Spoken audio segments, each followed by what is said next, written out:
Cuando pensamos de los atributos de Dios, pensamos en su santidad, su justicia, su sabiduría, su omnipotencia, su omnisciencia, su omnipresencia. A veces pensamos en su inmutabilidad, que no cambia, o que Dios es eterno, es soberano. También pensamos en su amor, su gracia, su misericordia, su fidelidad y su bondad. Y probablemente podemos pensar en algunos más. Pero hay otro atributo de Dios del cual no hablamos mucho, aunque se menciona mucho en la Escritura. Esa es la imparcialidad de Dios. Dios es absolutamente y totalmente imparcial en su trato con las personas. Nosotros somos muy parciales. Las cosas que significan mucho para nosotros, como la educación, la condición económica, el parecer de una persona, su ropa, las amistades, las relaciones sociales, su empleo, su fama, su prestigio, su honor terrenal, todos estamos individualmente y colectivamente. Todos estos atributos que consideramos nosotros no significan absolutamente nada para Dios. Busque conmigo en Deuteronomio capítulo 10, versículo 17. Mire lo que dice ahí. Porque Jehová vuestro Dios es Dios de dioses y Señor de señores, Dios grande, poderoso y temible, que no hace acepción de personas, ni toma cohecho. Cuando Moisés quiere expresar el poder y la grandeza de Dios, de dioses, el Señor de señores, lo hace por decir que Dios no hace acepción de personas. Eso lo pone en una categoría mucho más allá de cualquier hombre. Mire cómo la Biblia habla de la imparcialidad de Dios. En Hechos capítulo 10, versículo 35, dice, sino en que toda nación se agrada del que teme y hace justicia.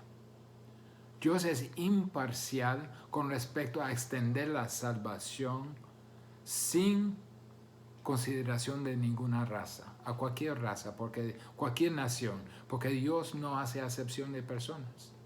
Nada de lo que tiene el hombre hace ninguna diferencia a Dios. Es insignificante. Dios extiende la salvación a todos.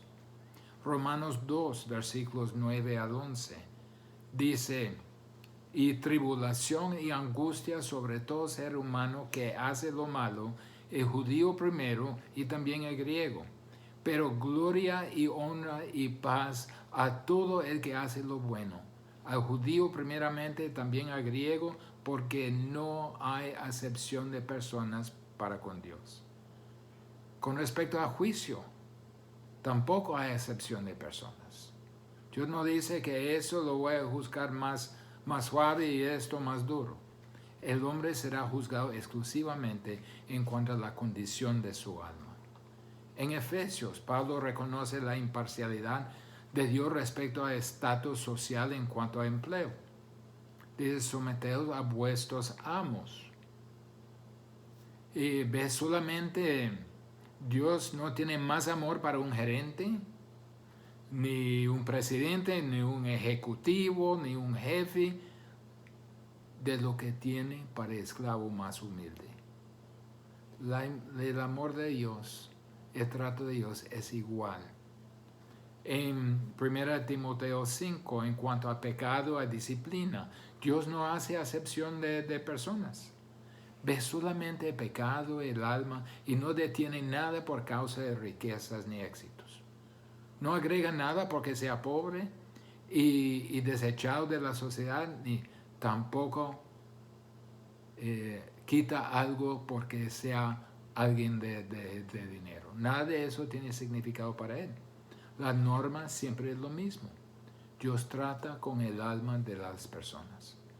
Santiago en capítulo 2 enfoca en la imparcialidad de Dios respecto a la condición socioeconómica de las personas.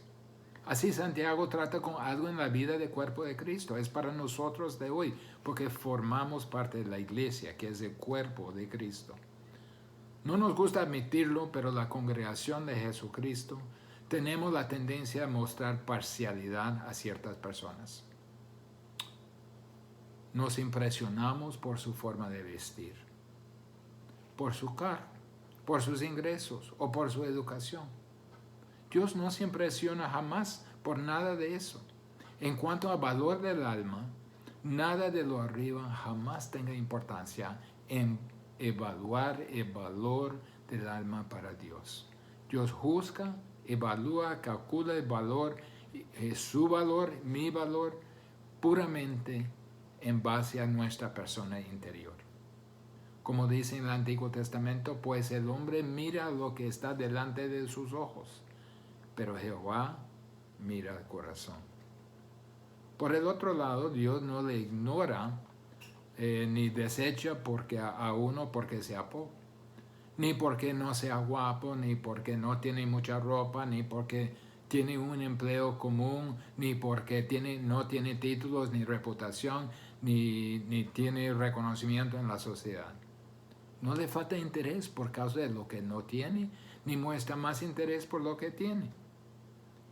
Hemos visto que la epístola de Santiago fue escrita para darnos una serie de exámenes para ver si estamos en la fe viva, la fe verdadera. Quiere que nos examinemos para ver cuál sea la verdadera condición de su vida.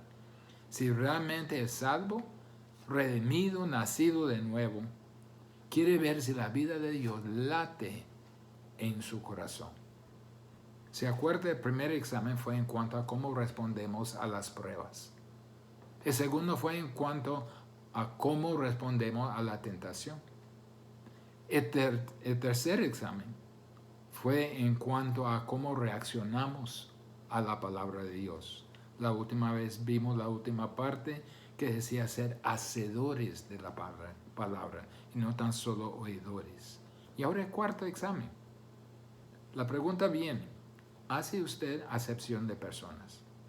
¿Cuál es su reacción a los pobres? ¿Cuál es su reacción a los necesitados?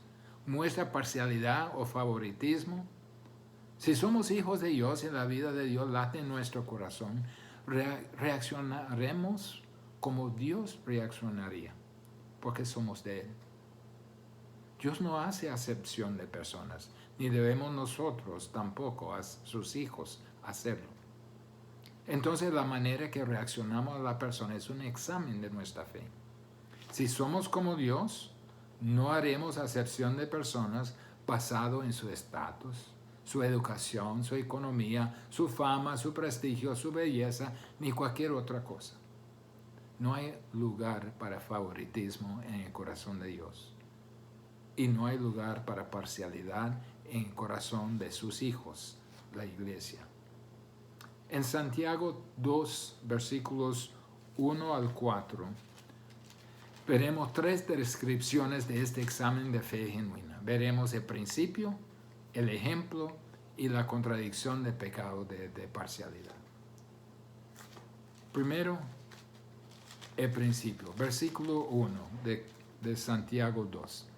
Hermanos míos, que vuestra fe en nuestro glorioso Señor Jesucristo sea sin acepción de personas. El principio, la fe genuina no tiene lugar para la acepción de personas. Eso es el punto del examen. Si uno está en la fe, ¿hace acepción de personas o no? Dios no lo hace. Si es de Él, entonces no hace acepción de personas. Veamos el contexto. Hermanos míos, Él está hablando de una congregación.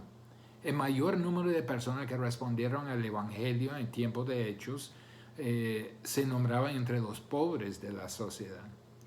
Aún los discípulos predicando con gran poder en el Pentecostés, la sociedad decía de ellos, ¿no son estos galileos? Significa no educados.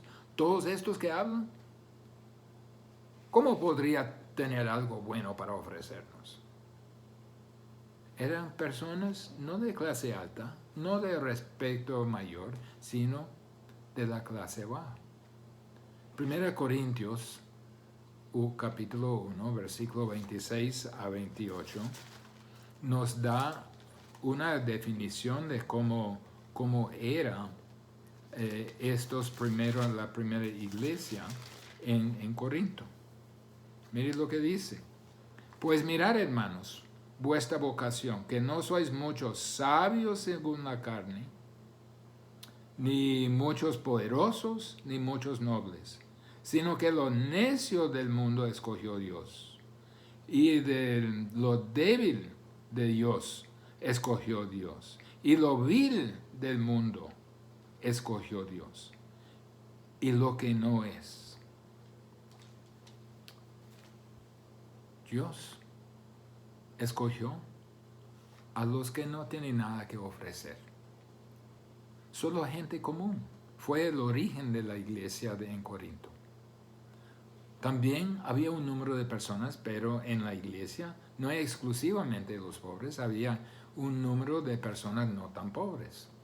José de Arimatea, miembro noble del concilio, dice, él trajo provisiones para la sepultura de Jesús y contaba con una tumba privada y un jardín donde acostaron al cuerpo de Jesús después de su muerte. No era un hombre pobre, tenía todos estos recursos a su disposición. El eunuco, ¿se acuerda de Felipe que se alcanzó a eunuco en el desierto?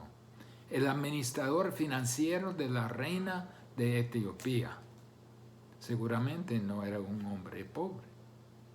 Cornelio, el centurión que llamó para Pedro. Tenía su propia casa, contaba con un número importante de personas que formaba parte de su casa.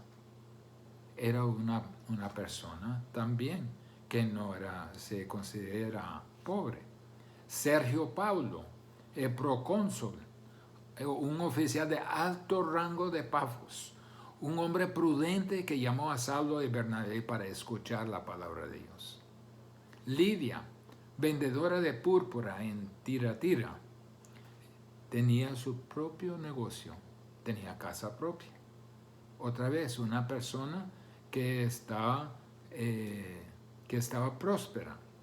La Biblia habla de mujeres nobles de Tesalónica, probablemente figuras clave en la ciudad de Tesalónica. Priscila y Aquila tenían su propio negocio. Pablo estuvo con ellos.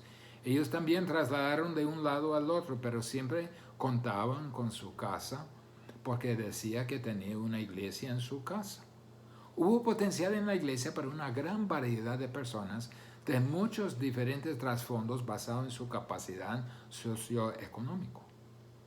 Entonces, Santiago se dirige a estas personas y dice, hermanos míos. Hermanos míos. Frecuentemente Santiago utiliza este término para introducir una fuerte exhortación. Es como un punto de partida, como una división para dejar de un tema y entrar en otro. Ocurre como punto de referencia para introducir una nueva sección. Capítulo 1, versículo 2. Dice, hermanos míos, tened por sumo gozo cuando os halláis en diversas pruebas. 1:16 también decía, amados hermanos míos, no erréis. Versículo 2:1, capítulo 2, versículo 1, hermanos míos, que vuestra fe en nuestro glorioso Señor Jesucristo sea sin acepción de personas. Versículo 14 de capítulo 2, hermanos míos, de nuevo, ¿de qué aprovechará si alguno dice que tiene fe y no tiene obras? También en 3:1, hermanos míos, no os hagáis maestros muchos de vosotros. Capítulo 4, versículo 11, hermanos, no murmuréis los unos de los otros. En capítulo 5, versículo 7, por tanto, hermanos, tened paciencia hasta la venida del Señor. Santiago nos está dirigiendo, nos está llamando la atención. En este caso nos dice a nosotros, hermanos míos, ponga atención. Dice que vuestra fe en nuestro glorioso Señor Jesucristo sea sin acepción de personas. ¿Qué quiere decir por acepción de personas? Actualmente la palabra acepción es plural, significa parcialidades. Está en la posición de énfasis en el versículo. Es como si leyéramos el versículo así, hermanos míos, que sin acepción de personas sea vuestra fe en nuestro glorioso Señor Jesucristo. En el idioma original se ponía esas frases al principio para enfatizarlo. La raíz de la palabra significa acepción de personas, significa levantar la cara de alguien, de evaluar el valor de alguien en un nivel superficial, solo por las apariencias. Nosotros tenemos esa tendencia de juzgar a la persona por su ropa, por su cabello, dónde viven, cómo se moviliza, su situación económica. Parece parte arraigado de nuestra naturaleza pecaminosa. Entonces la frase enfática es, hermanos míos, que sin acepción de personas sea nuestra fe en nuestro glorioso Señor. Ese es un mandato. Actualmente está en imperativo. No se mantiene al lado de la parcialidad igualmente a la fe de Jesucristo. No podemos tener la parcialidad de un lado y la fe de Jesucristo lado a lado como de igual importancia. No la practique, dice. Es totalmente contradictoria al ser y hacer de un cristiano. La totalidad de nuestra fe se basa en el hecho de que Dios mira al corazón, no a la apariencia externa. Todo lo que sabemos de Dios es que el valor de cada persona se basa en el valor de su alma. La parcialidad va en contra de la verdad de nuestra fe. La verdad básica de nuestra fe es que el Evangelio es para todos y que Dios juzga conforme al corazón de cada uno. El alma de la persona es el asunto, no su apariencia externa. Cualquier favoritismo que evalúe el valor de la persona en base a lo externo y que lo exalta porque se visten bonito o porque es adinerado, etcétera, etcétera, eso es pecado. Santiago 2:9 lo destaca aún más. Pero si hacéis acepción de personas, cometéis pecado y quedáis convictos por la ley como transgresores. Es pecado. Recuerda que todo lo que hay en Santiago se mide con nuestra salvación. Eso es el énfasis de Santiago. Quiere ver que estamos en la verdadera salvación. En otras palabras, ser parcial hacia los hombres está en total conflicto con nuestra salvación, con lo que enseña la fe verdadera. Siendo hijos de Dios debemos actuar como Dios. Él es imparcial y nosotros debemos ser imparciales. Pablo enseña que debemos someternos a los sin autoridad, pero eso no es parcialidad. Parcialidad es la deferencia basado meramente en la apariencia externa. Eso es pecado. La imparcialidad también se conecta a la gloria de nuestro Señor Jesucristo. Mire el versículo nuevo de nuevo, el versículo 1 de nuevo. Dice, hermanos míos, que vuestra fe en nuestro glorioso Señor Jesucristo. Actualmente la palabra es en nuestro Señor Jesucristo la gloria. Se habla de la gloria chiquina, que es la presencia de Dios mismo. Mire, dice, no puede sostener la fe de Jesucristo, quien es la gloria de Dios, y a la vez violar la naturaleza de Dios con su parcialidad. Ese es contradictorio. Ese es contra la gloria de Dios. Dios reveló la naturaleza de Dios en que estuvo sin parcialidad, sin acepción de personas. Él no estimaba uno más que el otro en base a su aspecto eterno. Si fuera mendigo o gobernante, si fuera madre o prostituta, si fue hombre religioso o pagano, el que guardaba la ley o el criminal, educado o no educado, guapo o feo, rico o pobre, eso no le importa ni un centavo. No le hacía ninguna diferencia en cuanto al valor de su alma. A esas cosas no le puso atención. Jesús es la gloria de Dios. Y uno de los atributos de Dios es la imparcialidad. Entonces Él, que es la presencia misma de Dios y la gloria de Dios, mostraría la misma imparcialidad. Cristo lo hizo y nosotros debemos hacerlo. ¿Cómo pueden creyentes entonces que dicen ser hijos de Dios y dicen sostener la fe verdadera del Señor Jesucristo, el glorioso Dios encarnado? ¿Cómo podemos hacer acepción de personas?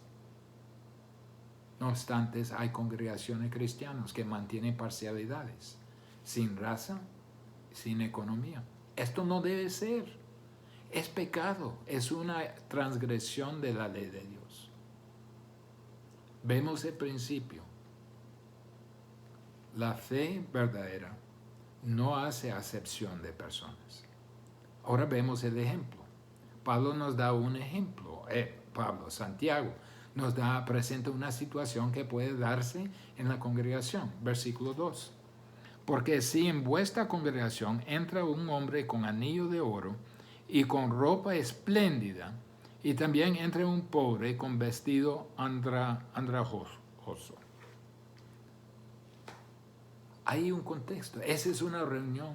¿Dónde está la gente reunida? Dice congregación. Están congregados. Es una asamblea, es una reunión. Y en esa reunión entran dos visitas. Entra un hombre con anillo de oro y ropa espléndida. Dice el texto que es un hombre anillado. En nuestra versión dice con anillo de oro, lo que significa que tenía anillos de oro. Anillos era la costumbre entre los judíos, no tanto anillos de oro por su costo, pero cada uno pusieron anillos para mostrar su condición económica superior a los demás. Este hombre tenía anillos en todos los dedos y aún en el pulgar. Parecía como uno de las figuras de fútbol americano con los anillos de Super Bowl, que tenía toda la mano lleno de anillos lujosos. Quiso hacer lucir sus riquezas para que todos supieran que era adinerado. Entra este hombre. También viene vestido de ropa fina. La palabra espléndida quiere decir resplandeciente, que hasta brillaba. También podría referirse a colores vibrantes, reluciente. La puso para destacar, para que todos le vieran. Todo lo demás tenía su ropa ordinaria, su ropa de congregarse, pero luce. Hasta ahora no hay problema en ello. No es un creyente, no lo paran en la puerta para taparlo y darle una ropa más humilde, como celicio. Es bienvenido, necesita escuchar el Evangelio. No es condenado por lo que lleva puesto. Eso no es el punto de su necesidad. Esta no es una sesión de enseñanza sobre el vestido. El pecado no tiene nada que ver con la forma de vestirse. Entonces es bienvenido este hombre, no es rechazado. Pero viene la visita segunda. También dice entra un pobre con vestido andrajoso. El segundo es un hombre pobre, pero muy pobre. La palabra pobre aquí significa que es tan pobre que tiene que mendigar. Ese es un mendigo. Seguro solo tiene un cambio de ropa, lo lleva puesto. Esta está en el nivel más bajo de la sociedad. Y hiede Andrajoso significa rajado, sucio, maloliente. Aquí entra en la congregación este hombre común con esta ropa, que es la única ropa que tiene. Duerme en ella, suda en ella, trabaja en ella, vive en ella. Y entró. Eso no es ningún pecado. No es condenado por no poner ropa más digna. Nadie lo para en la puerta para decir que no podría entrar sin ropa decente y apropiada para el culto de la congregación. Esto no es el asunto.